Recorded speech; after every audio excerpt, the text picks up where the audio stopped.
Hello, everyone. My name is Juliette Payan. I am a registered nurse and I am a student at Grand Canyon University. And this presentation is on a strategic plan identified for my unit.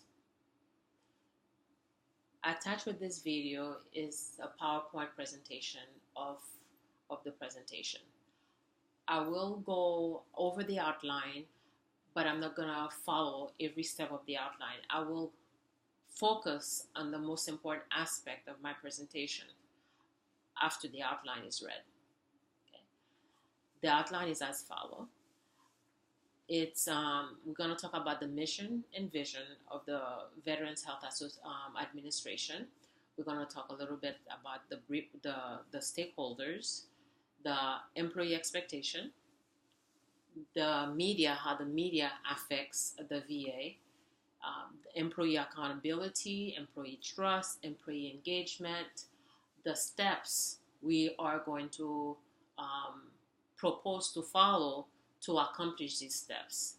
And then we're going to summarize the presentation. Okay, I'm going to go over the mission and vision, as I believe it is key to performing our duties in the organization.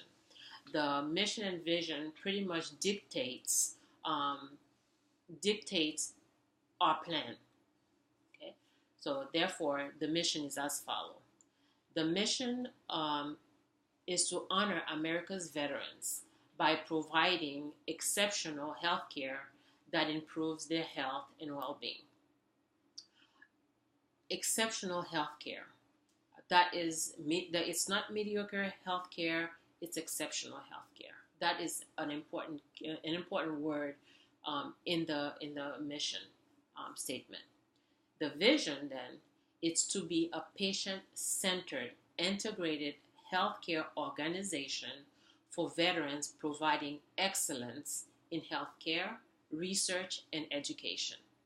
An organization where people choose to work, an active community partner, and a backup for national emergency. Okay, these are things that we as employees, managers, frontline workers need to keep that at the forefront of our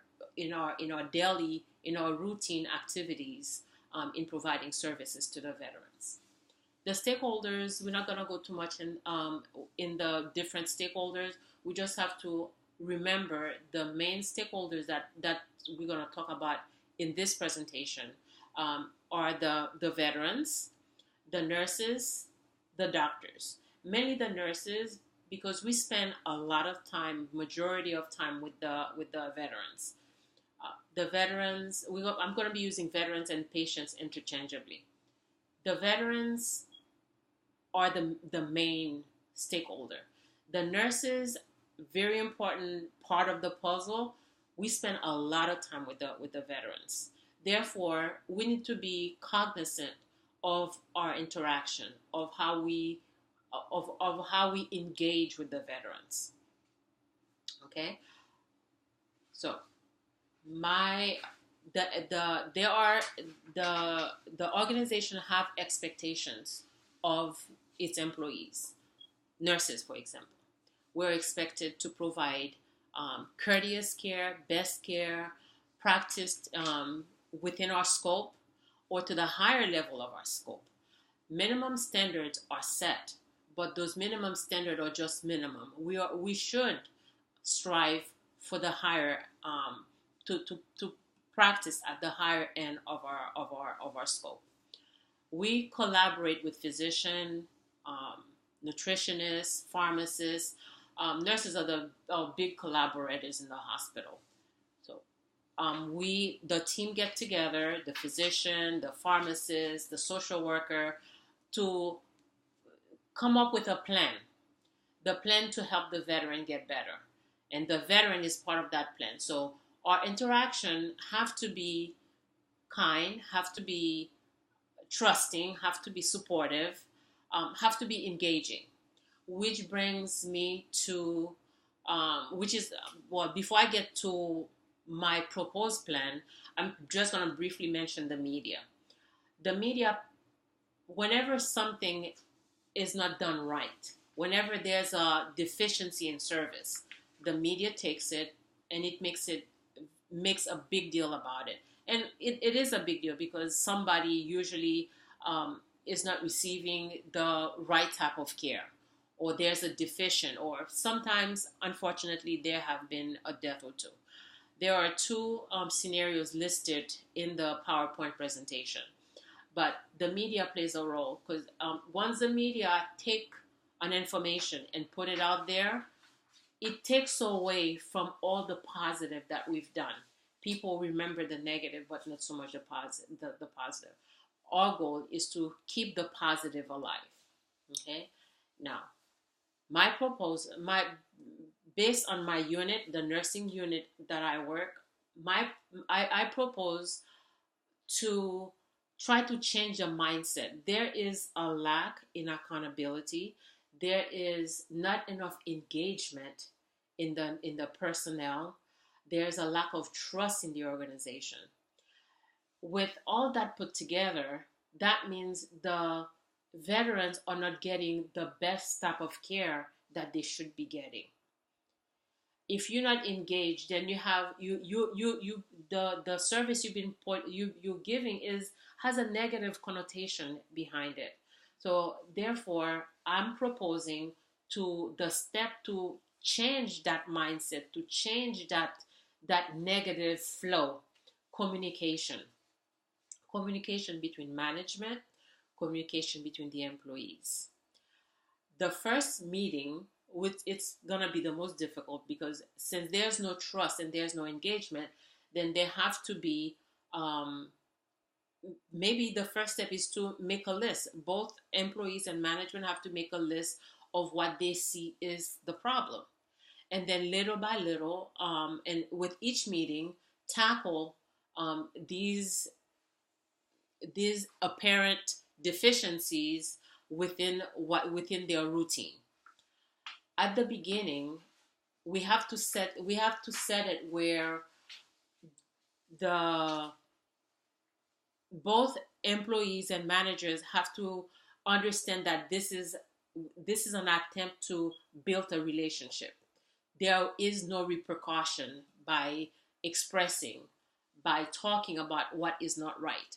Our goal is to fix it. That way there's more engagement, there's more trust, there's accountability for the well-being of the veterans. Remember, in the mission, it's about we are expected to provide excellent care. If we're not engaged, there's no trust, there's not enough, there's a lack of accountability, then this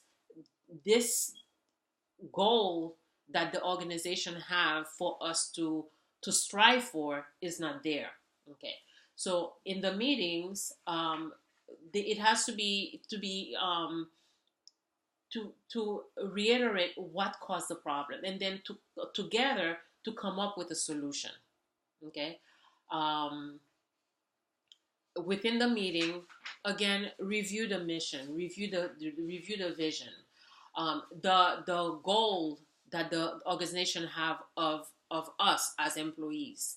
It is very important to have this communication. Communication have to be Cantor communication, honest, trusting, open. It's not going to happen overnight, because remember, there's no trust. The employee have no trust, so that trust have to be built on. The manager have to be more present. The atmosphere is the managers only come down when there's a negative, when they're dictating something. That should not be the case. The manager at the beginning may have to be in the unit 60 to 70% of the time. Administratively, they're gonna have to spend less time behind the desk and spend more time with the employees. Spend more time with the employees. So, but when you are there, the other important thing, when the manager say promise to do something, or give their words to do something, you have the manager have to make sure that they uphold those words. And the same thing with the employee. The employee is going to be held accountable. and the manager have to make sure that accountability is there.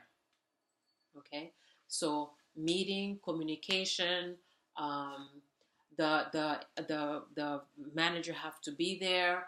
The manager have to be present. The manager have to be visible. Once that trust is developed, okay, for example, here's an example.